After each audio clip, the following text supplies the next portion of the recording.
Welcome to our 31st podcast. I'm Jeff Baum. This is my work colleague and partner, John Clendenning. Hi, And Jeff. hi, John. How are you? I'm good, and yourself? And how are the Ducks doing? I have no comment on the Anaheim Ducks having blown the lead with two goals let in the last 2 minutes against San Jose last night. Yikes. I have no comment. No further Okay. comment. I just thought I'd start on a light moment here, but so the 39 subject. seconds left. I I, know, I I have know. no further comment. I won't press you for one, so you don't have to worry about me. Okay, so today's subject is AI, particularly generative AI. And as anyone who watches the news or operates in a company or operates anywhere, AI is the topic du jour. And we For figured sure. we'd take a look at this in terms of what's happening with AI and how does it affect PR, media relations? How does it affect what comes up when you Google something, is it ending up in the results? We've got some interesting statistics. I'll throw out one before I turn it over to John. I was looking this morning and I saw a stat for 2024. That's the most recent data they had. 72% of companies have some sort of AI initiative underway or are beginning one. And I had a CEO, and John did as well, who was big on factoids and big on Oh, sayings. yes. Oh, yes. And they weren't always great, but one that really stuck with me is people don't fear change, they fear the unknown. And I think that really works well for AI. AI is changing things. There's no going back. But, what are the unknown factors? Is it going to take my job? Is it going to make my career irrelevant? And there are some fields that may be the case. But we'd hold that's not the case at all for PR. And at this point, I'd love to turn it over to my colleague, John Clendenning, to go into a little bit of greater depth on that, and we can open it up. John? Thank you. Thank you, Jeff. So here we are, first week of April. And yesterday I posted an executive thought piece on LinkedIn. Jeff and I trade off every month. One of us posts a thought piece, if you will, first couple of days of the month. It just happened to be my turn this month. And yesterday was April Fool's Day. And so the headline of my piece was PR is alive and well, and that's no joke. So a little bit of April Fool's stuff there. But why would I even bring that up? Why is it a potential joke with somebody that PR is indeed alive and well? And it is alive and well. And but some people think it isn't. And there's really two reasons for that. Okay. And this is all in my piece. So I encourage you all to read it, forward it, repost, etc. But there's two. It's a very good piece, let me just say that. Thank you. Thank you. Thank you. There's two things that have happened to PR, and it's happened to PR in the last 20, let's say 25, 30 years. When I say it's happened to the industry, it's no fault of the industry. Some outside environmental forces have kind of sort of ganged up on PR, and they both come from technology. Okay. And yes, this is going to end up into AI. Okay. And so the first is the internet, right? Who would have thought when the internet went ubiquitous roughly 30 years ago? I want to say it was 96. So almost, call it almost 30 years. Or Yeah, I no, think you're that right is about 30 that. years ago. Yep, yep. Um, who would have thought, but it makes perfect sense in 2020 hindsight, that that would mean that people would have news and information at their fingertips and could find out what was going on their own time and not have to wait for the 11 o'clock news or the next day's newspaper or what have you, right? And so that started to harm journalism, not necessarily PR, but journalism. Okay. Well, what happened then? All of a sudden, and this didn't happen immediately, but in the ensuing years, all of a sudden, guess what? Newspapers are shutting down, right? So if you want to hear a scary stat, 3,200 newspapers, and this is in the United States alone, Jeff, have shut down since 2005. More than 3,000 newspapers have shut down in the last 21 years. That is a problem for democracy. That's not the topic for today. But what that means is fewer reporters, because reporters just have fewer places to work at, right? Mm-hmm. And Mm-hmm. so that for the PR industry, that means there are fewer people to sell stories to, right? The stock and trade. I mean, PR is there's. I've always felt that PR is a largely misunderstood term, right? What does it mean? It is. Public relations. Well, probably the main public, if you will, public as a group that reporters are paid to influence are journalists, right? Excuse me. There are other publics, though, as well. And that's where the media relations portion of PR comes in. You're relating to and with the media, right?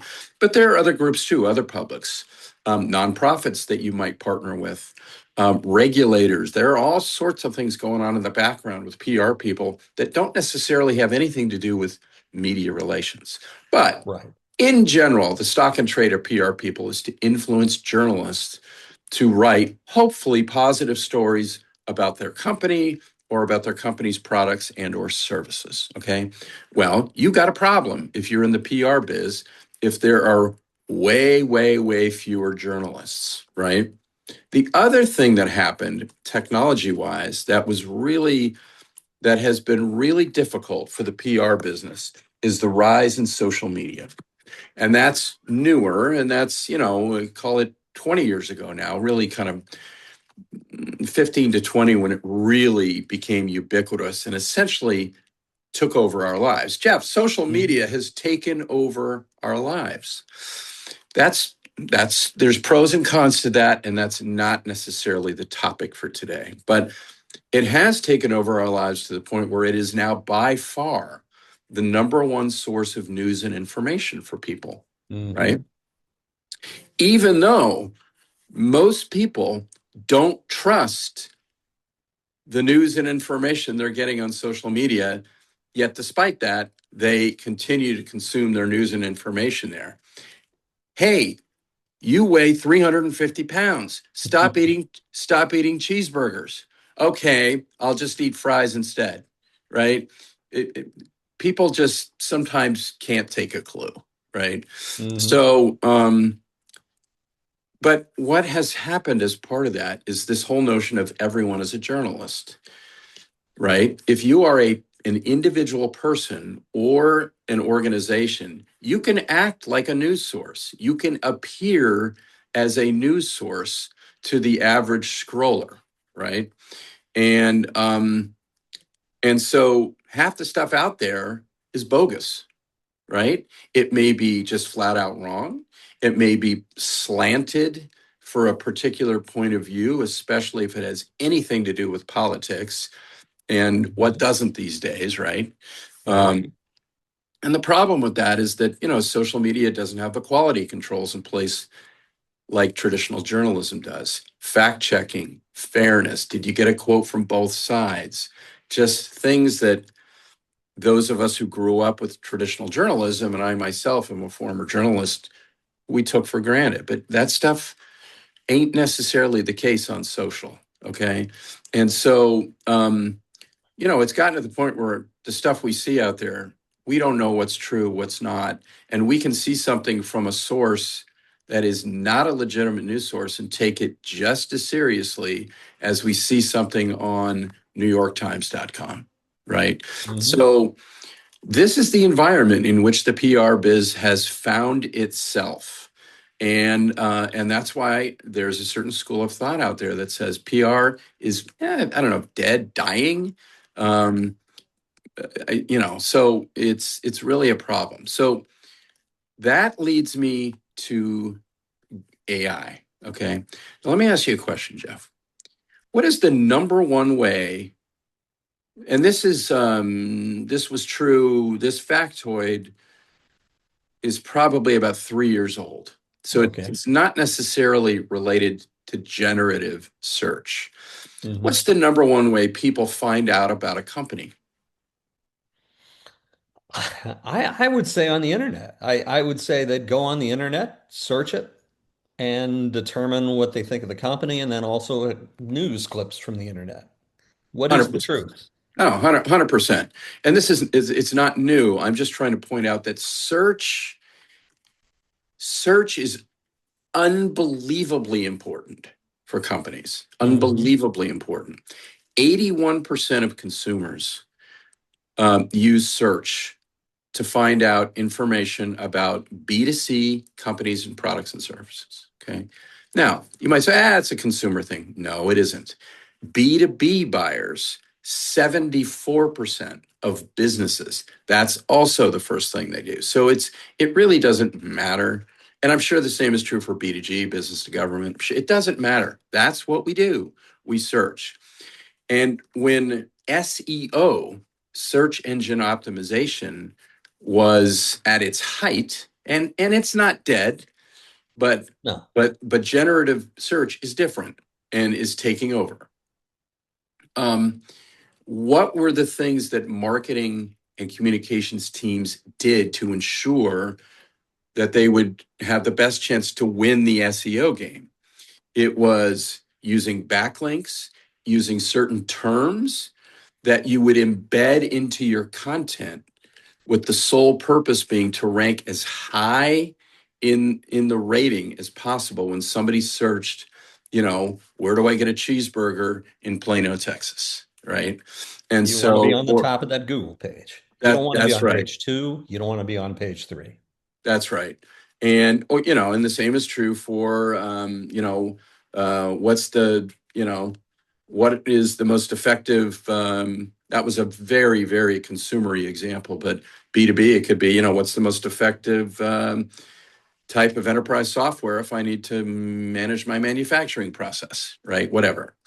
Um, but what's happening is, thanks to AI, so here we go, right? Here comes another major technology wave that is, again, like the internet did and like social did, that is again changing our lives.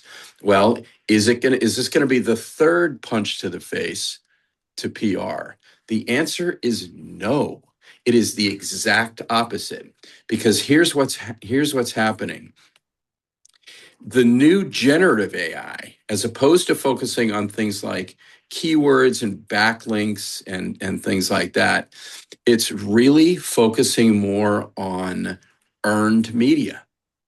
These new engines prefer sources that are cited, trusted, and recommended across search and AI platforms, right? And so the Mhm. brands that are winning today are building authority that works across Google, across AI search tools, across social platforms, across knowledge engines. And the winner of that in English, maybe I should just speak in English, right? The winner of that is earned media, because in earned media, in English, it's just a news story. It's a corroborated, third party corroborated piece of content. And most of the time, that's a news story. It could be an executive thought piece. It's corroborated by someone, right? I mentioned my LinkedIn piece. I guess that's not really corroborated because I wrote it and I slapped it on LinkedIn. But Jeff, you mentioned it on a call yesterday, the Forbes councils, right? Mhm. Mhm.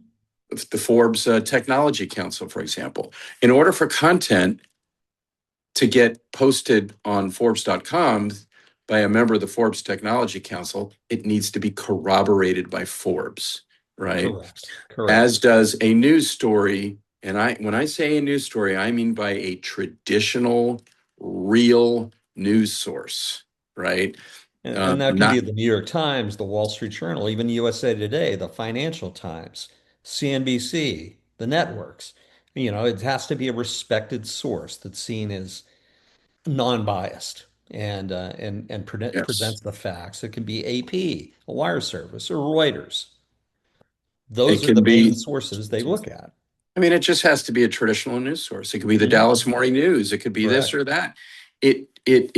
So if you are out there creating essentially bogus information, the new models are onto you because you are not credible in the eyes of the new engines, and that is a home run for PR.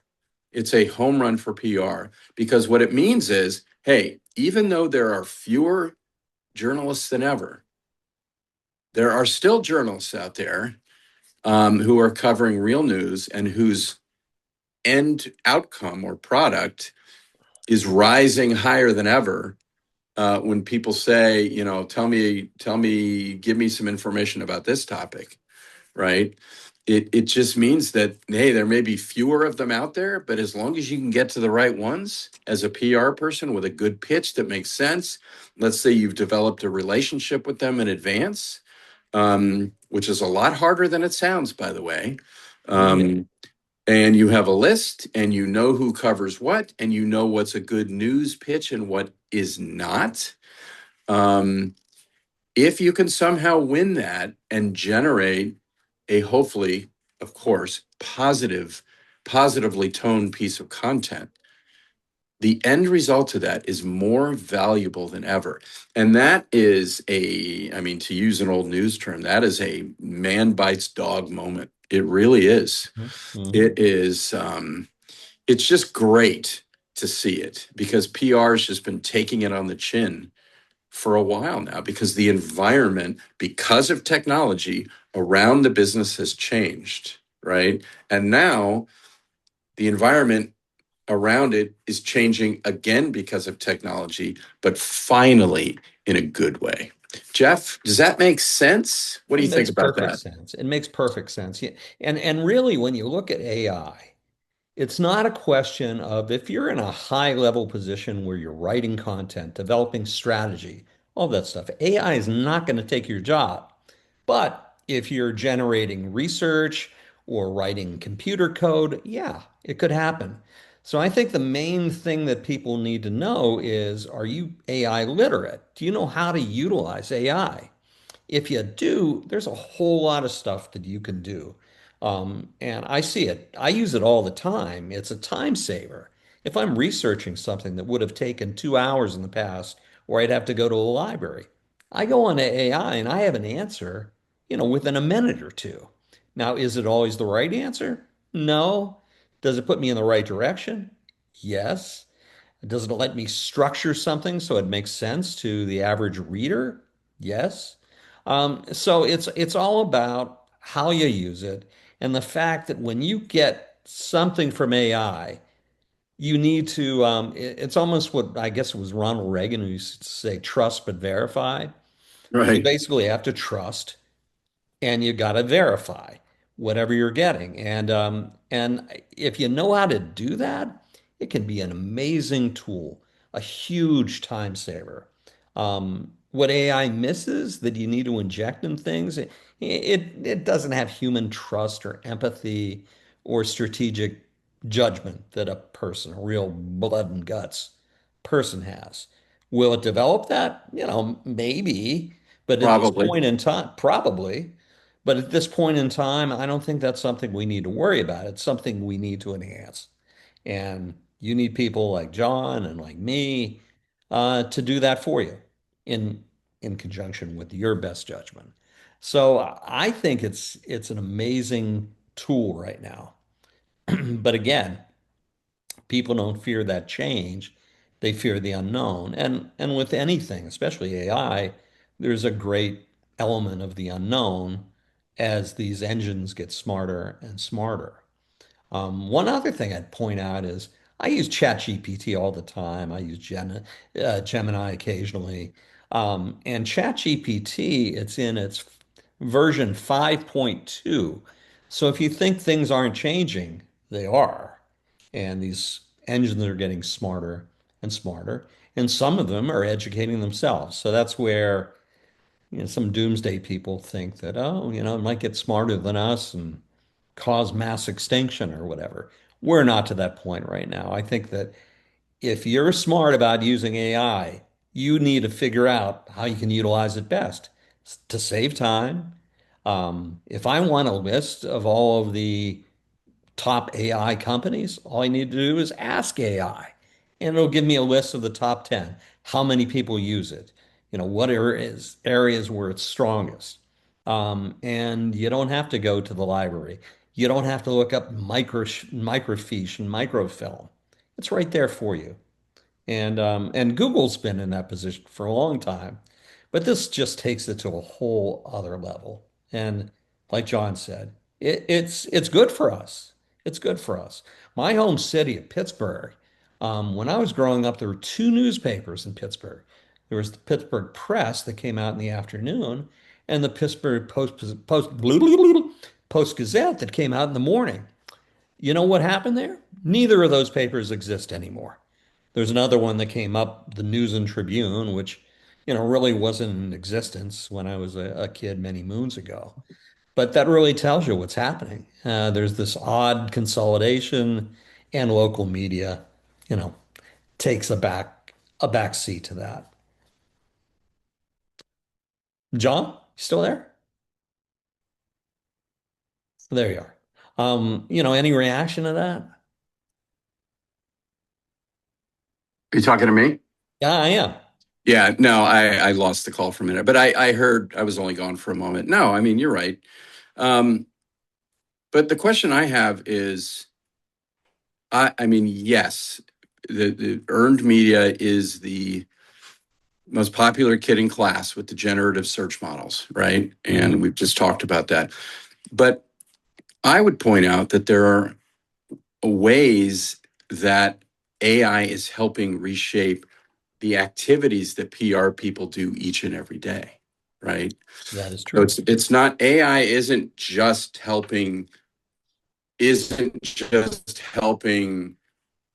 the result of the PR process become more important. That's what we've said so far. But the actual day-to-day activities of PR people is being shaped in a positive way by PR. So, for example, um, if you're in corporate PR, you have to know the people who cover your company. Or if you're in an agency, you have to know who covers your clients, right? So you have a media list. Well, guess what? AI can help you hyper personalize your media list and thus hyper personalize your media outreach. So, in other words, in a way faster way than it's been able to have been done at any point up till now, it can tell you, okay, well, okay, I see the 100 people that you've put on your list, and maybe that was up to you. Let's just say you put together your 100 people on the list. Mhm. Oh, here's your pitch idea. Well, boom, boom, boom. Here are the 7 people that are going to be most open to that pitch because of Exactly. A, B, and C. And maybe one of those is because of what stories that reporter has written in the past, what kind of angles they tend to take on this topic. What it does is it helps you target your pitches to the people that are most prone to accept them, to work with you on it. And honestly, it helps you avoid wasting your time, because if you're spending a lot of time targeting people and going after people that are just not going to have an interest, despite the fact that your database said they should be on the list, you It's a don't have to waste your time, and you don't have to waste the journalist's time either, right? right. And A so massive time suck. Massive that's time right. suck. Oh, absolutely. And if you're in an agency, that's billable time, right? Hmm. And guess what? That's wasted billable time. You've Correct. wasted your employer's time, the agency, and you've wasted your client money, and you've wasted your client's time and money. And so that's just terrible. And this helps avoid it. Another thing that AI can do is, I think the term is predictive crisis communication. So Jeff and I are really good. I love to say either fortunately or unfortunately, right? We have a lot of experience in corporate crises. And again, this isn't the pod to do that on, but there's just about anything out there that you can face that we've dealt with. It's amazing how much experience we have. And one of the things you do when you put together a crisis plan is it's a little bit of sick fun. You throw spaghetti against the wall. What is 20 worst things that can happen to this company, right? Well, let's say you come up with a list and you try to assign likelihood from your own judgment, and that's good. But AI can help you predict the likelihood much more quantifiably than even the most experienced people can, right? And so Yes. now your plan is going to be much more aligned to what's more likely to happen, right? Now, that doesn't get into damage to the company. Something can be more likely to happen, and that can be quantified by AI, but still have a low impact on the company. I mean, so there's a y-axis and an x-axis and a y-axis, but predictive crisis simulation, what does that do? Makes your plan better, makes it more targeted, makes you get it done faster, which saves the agency money and which saves the client's money. And so all of this stuff is it's just amazing. So PR people's jobs are being made easier and better by this technology, and the outcomes of what they are producing are also being made more important. Let me throw one more factoid your way, Jeff. Please. This is according to a Muckrack study. Now, you and I both know, and anyone watching this in our business knows that Muckrack is a credible source. Usually Right. credible. And that's the first, I mean, you've heard me say this before, but, one of my kids will say, did you hear about this? And my first question always, what's the source? Right.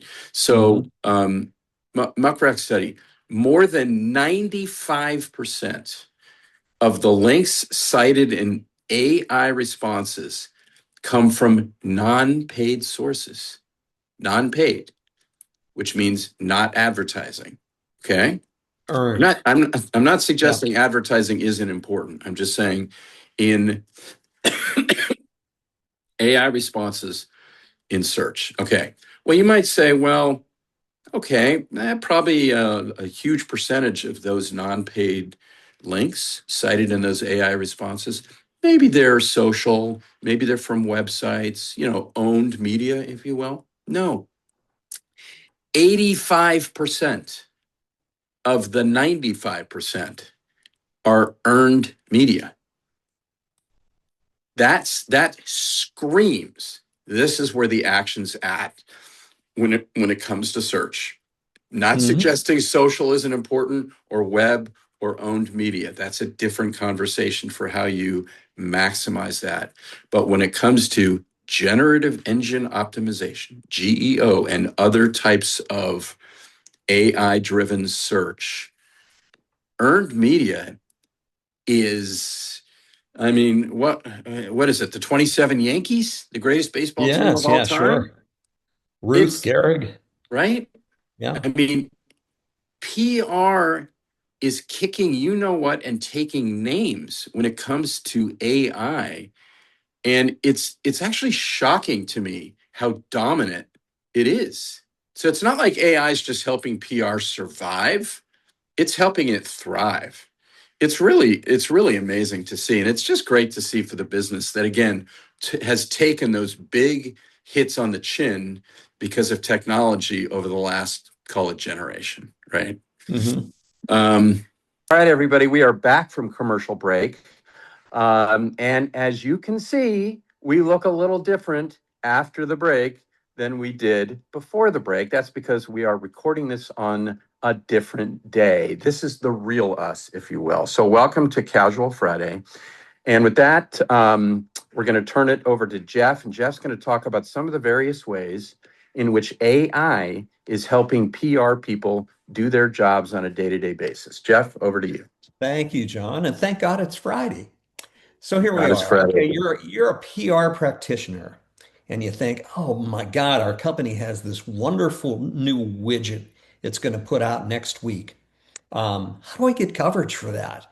There aren't that many reporters I can think of who would cover this type of thing. Well, what if I go to AI and I ask, who out there would cover a story like that?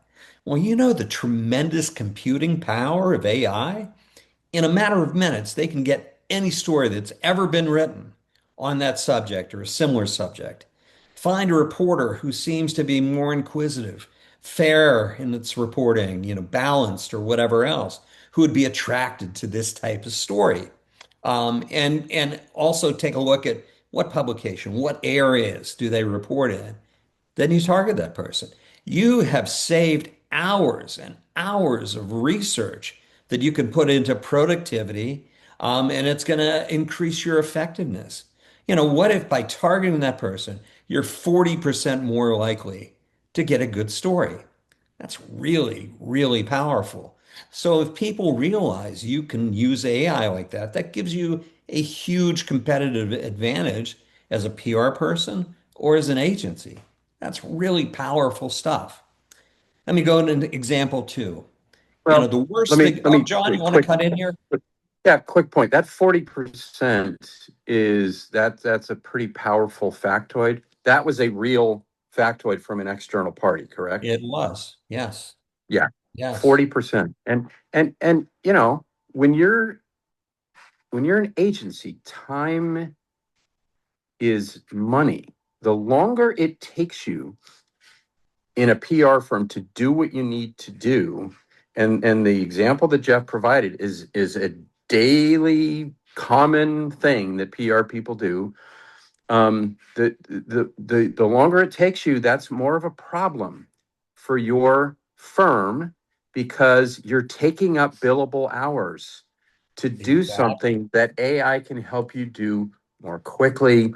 And Jeff's right. The benefit here is the productivity that helps the agency get things done faster, which obviously helps the client, right? Time is Exactly. money, baby.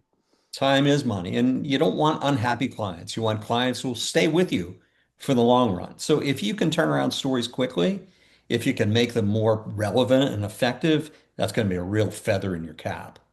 Yeah. Um, Example number two here would be, one of the things that we all dread as PR professionals.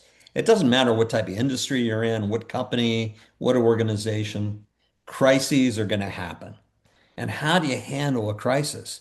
There's a general crisis response. You pull together all the people in the company who have a stake in it. You come up with ideas of how to address this quickly.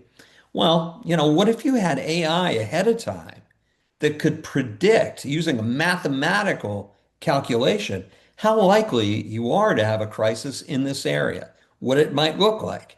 Having that ability to predict things ahead of time can help you so much in devising responses. The key thing with a crisis is you want to be visible, you want to be fast, you want to be accurate, but you don't want to put your company in harm's way. AI, through its ability to predict what might happen to you, really can play into that equation in a huge way, huge way, huge Yeah. way to No, predict to imitate the president, let's say. yeah, exactly. No, Huge. I mean, let's face it. It's not new that you can come up with a bunch of things that could potentially happen to your company. Hmm. What is new, and the point you're making is that in the past you could make educated guesses. Let's say you come up with the 20 worst things that could happen to the company, and you could then plot those Hmm. in a chart through educated guesses in terms of what do we think is most likely to occur. Well, I think your point is doing that with AI means you are putting math behind your decision making and not Exactly. just and not just your own brain, right? And Mhm. so, yeah, I mean, not only are you going to get things done faster, and again, time is money, but you're also going to get them done more effectively. So Exactly. this is efficiency and it's effectiveness. It has to be both. This is not just about efficiency. It's not. It's also about effectiveness. So Yeah. I just wanted to add to your point there. No, I really appreciate that. And it all builds trust. You want your brand to be trusted. You want your company to be trusted. You want allies in your neighborhood, in your government, in the press, in the investment community. By responding thoughtfully to a crisis and doing it well, you'll gain that. And AI can play a really decent role in that by saying, okay, you got a 30% chance of this happening to your company. You might have a 20% chance of this happening to your company. You could prepare tailored responses for those different types of things. And you could do it ahead of time, which is a huge, huge benefit. Well, yeah, and again, you could do all of that. You could prepare tailored responses with or without AI, but your playbook can reflect the mathematical likelihood of something happening, and as Yeah, such, maybe the playbook has more in it for those things that have higher likelihood, right? If totally if agree. I mean, you're essentially able to then game your playbook to arm you for what's most likely, as opposed to gaming your playbook to arm you evenly or without math. Hmm. And almost by definition, if the mathematical likelihood is not baked into something like this, your playbook is less effective. The playbook should have more in it if it's more likely and more immediacy to it, right? It's just more to it. If you are a general manager of a baseball team and you have four right-handed pitchers and you know you need a left-handed pitcher, you're going to load up on left-handed pitcher draft picks. You're going to Yeah, be exactly. scouting left-handed pitchers, right? But this is all about putting the math to work for your benefit and for your client's benefit. So anyway, Yeah. um, all right. So we've talked here about two separate but related things, right?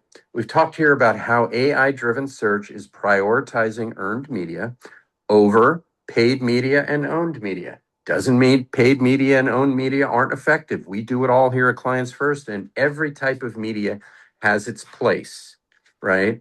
And why is that happening? Because the AI engines are prioritizing credibility, the credibility of the content that is out there on a company or a product or a service.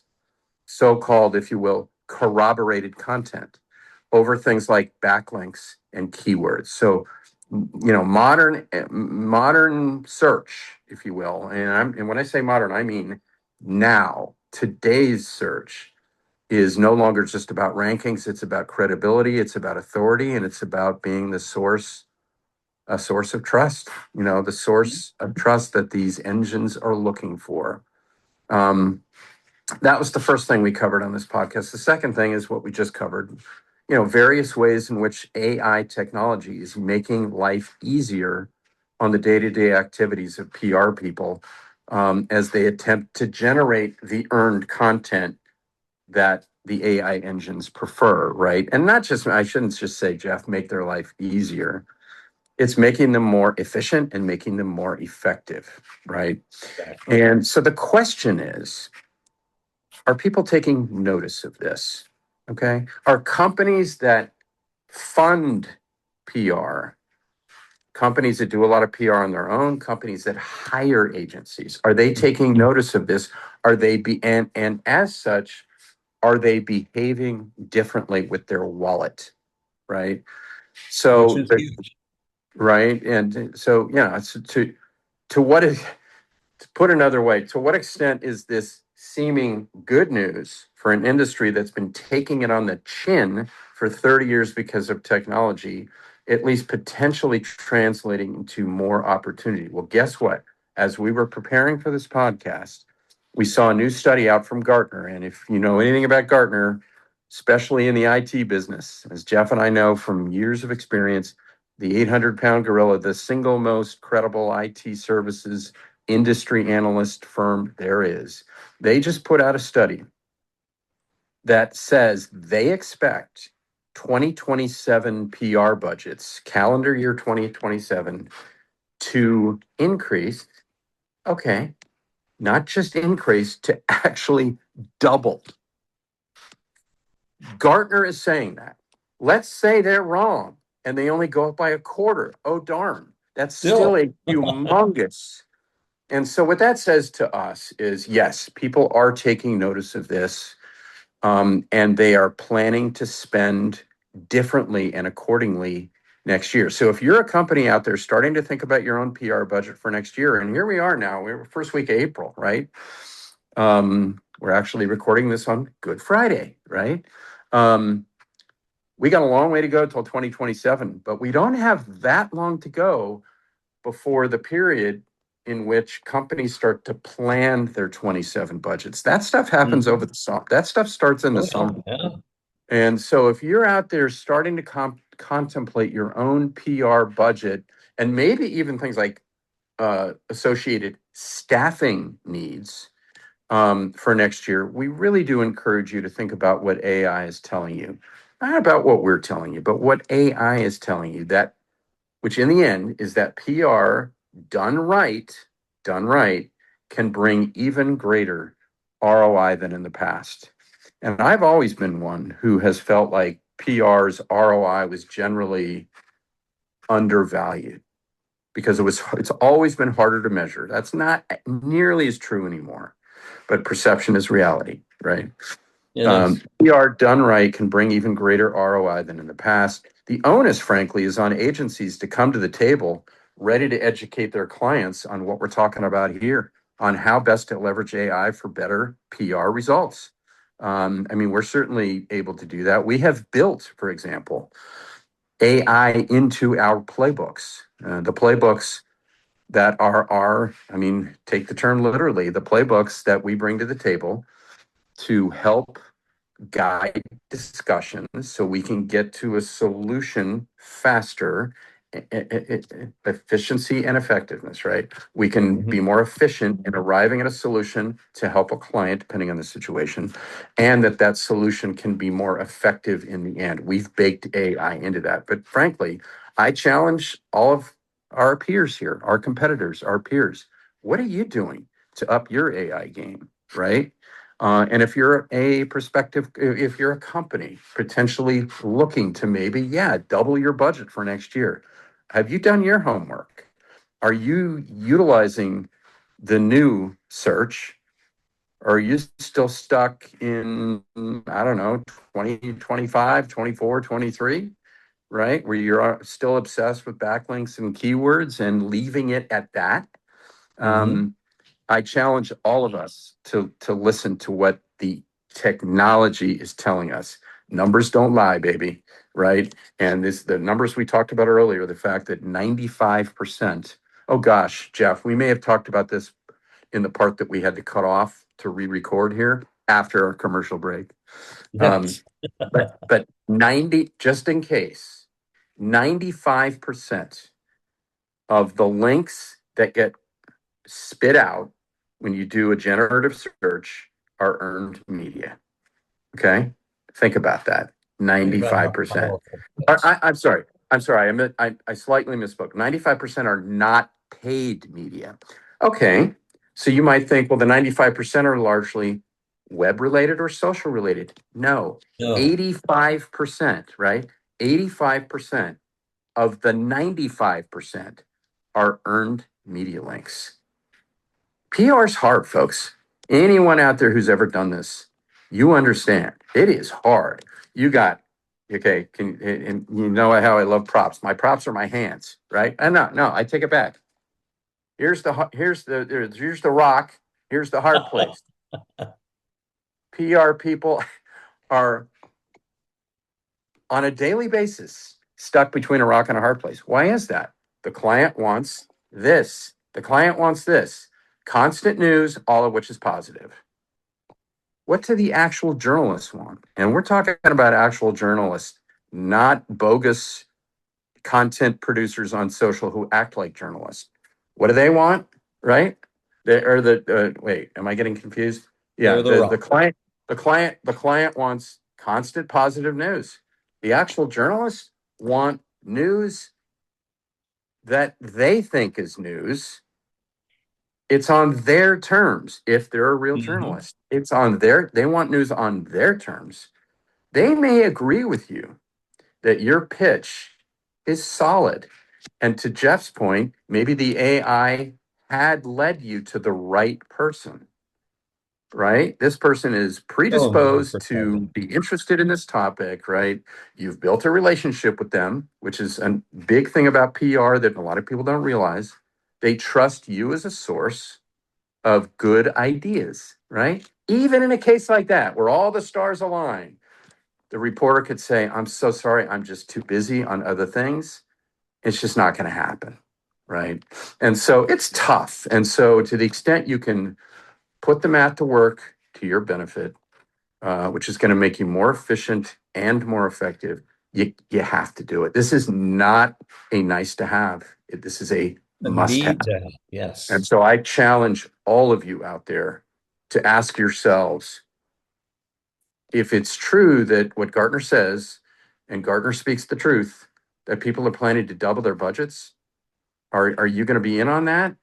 Are you going Mhm. to be ready? Are you going to be ready to spend that money in the right ways on behalf of your clients? So yeah, this is a big moment for the industry. When was the last time? I mean, this isn't meant to be answered because who knows? When's the last time Gartner predicted the doubling of PR budgets, Jeff? Never, maybe, Never. right? Never. So this is a big deal, and this is why I published the LinkedIn piece that I published 2 days ago on April Fool's Day on purpose. It was to get people's attention that PR, this thing that has been taking it on the chin thanks to technology for a long time, is now standing to benefit from technology in a big, big way. And that's no joke, which was the second part of the headline on my LinkedIn piece. All right, April Fools. enough preaching. Jeff, a commercial for our LinkedIn or our social channels. I will give you a commercial for our social channels and everything else. With regard to us, hey, we're clients first, marketing communications. We're here to serve you guys. Thank you for watching as always. Thanks for engaging with us. We're on all the different social channels, so please take a look there. Take a look at our website, which is newly designed. We're proud of what we're doing, but we can certainly do more of it. So if you have a PR need, give us a call. If you have a writing need, give us a call. We're here. We think we've got insights and we'd love to give them to you. Peace.